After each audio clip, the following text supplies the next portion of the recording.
Viewers, আসসালামু আলাইকুম। আশা রাখি সবাই ভালো আছেন। আজকে একটা সতর্কতামূলক ভিডিও করতে যাচ্ছি।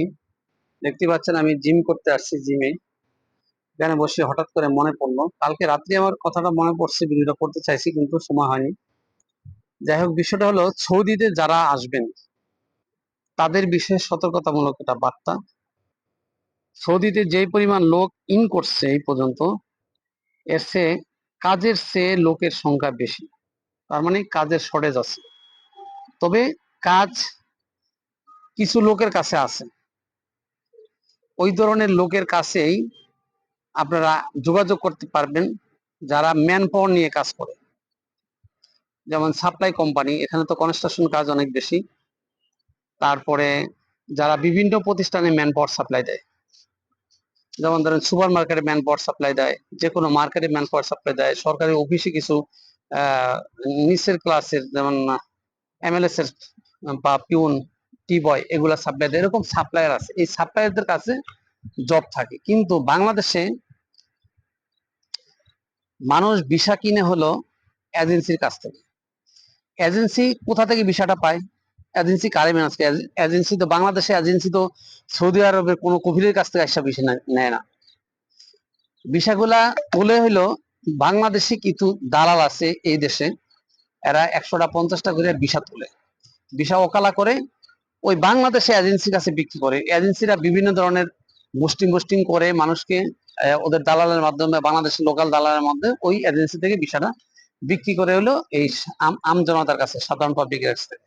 এরা ভিসাটা কিনে, ধরেন 5 লাখ 5.5 লাখ টাকা ভিসা কিনে কিনে আসে সৌদি আরবে।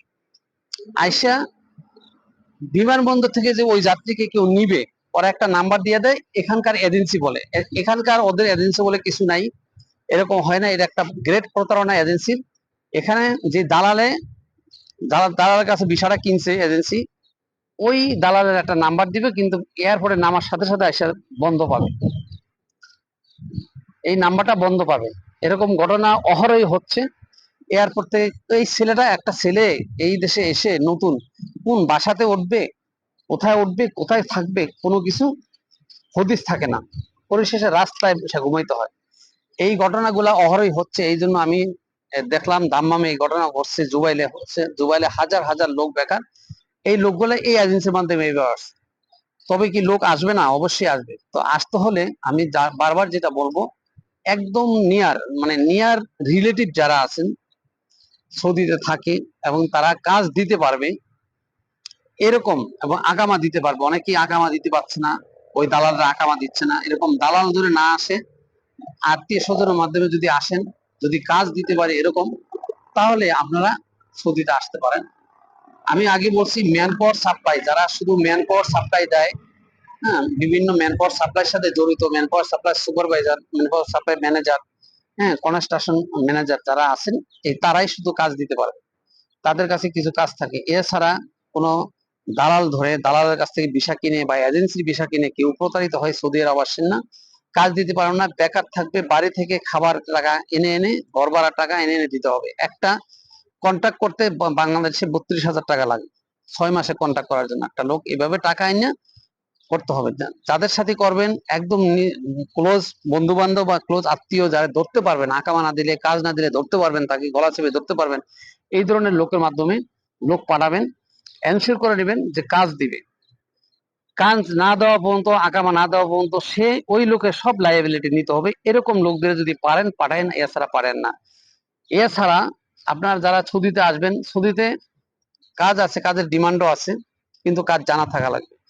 আপনি ড্রাইভিং লাইসেন্স করে আসতে পারেন, ড্রাইভিং পাক্কা ড্রাইভার হয়ে আসতে পারেন, ইলেকট্রিশিয়ানের কাজ শিখে আসতে পারেন, স্কাবলারের কাজ শিখতে পারেন, এসি রিপেয়ারিং এর কাজ শিখতে পারেন, কার্পেন্টারের কাজ, পাইপ ফিটারের কাজ, ওয়াটার প্রুফের কাজ, এগুলা অ্যাভেলেবেল। এই কনস্ট্রাকশন রিলেটেড কাজ অ্যাভেলেবেল। আর যাদের টাকা পয়সা আছে, সৌদিতে ফুড ডেলিভারি করে ভালো টাকা ইনকাম করা যায়। এদেশে এসে যদি 5 লাখ 7 লাখ দিয়ে একটা গাড়ি কিনা হয় এবং গাড়ির রুকসা করা হয়, অর্থাৎ ড্রাইভিং লাইসেন্স করে নেওয়া হয়, তাহলে মাসে 1 লক্ষ টাকা সে ফুড ডেলিভারি দিয়ে ইনকাম করতে পারবে। খুব কেয়ারফুলি গাড়ি চাললে, কোনো সমস্যা না হলে, গাড়িতে কোনো জরিমানা না হলে, ইনশাল্লাহ 1 লাখ টাকা ইনকাম করতে পারবে। তাহলে এই ধরনের কাজ শিখে না না আসলে হতাশা করবেন। কাজ শিখে পাঠান।